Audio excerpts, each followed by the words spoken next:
When bond investors open their statements from the first quarter, they're going to think bonds lost their luster.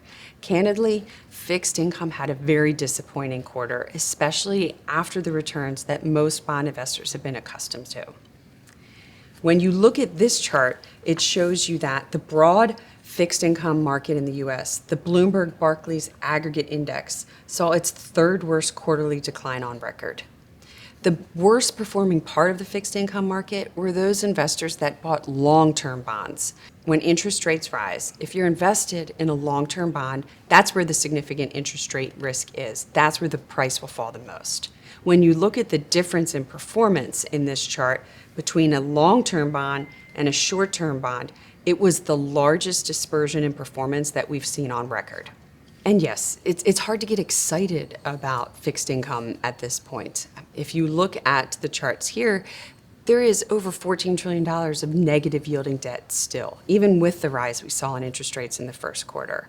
And if you look at this table, it shows you that the majority of fixed income investments are actually giving you a yield that's less than inflation expectations. So how do you invest in a fixed income market like this? Well, first of all, you don't abandon it. It does serve a purpose of being a diversification tool. It should hedge the portfolio in the event that the economic outlook disappoints or doesn't come in as optimistic as expected. So we would not abandon fixed income, but you gotta be defensive. Our recommendation isn't to be in short duration fixed income investments. Do stay away from the long-term investments that have the bigger interest rate risk, and don't reach for yield.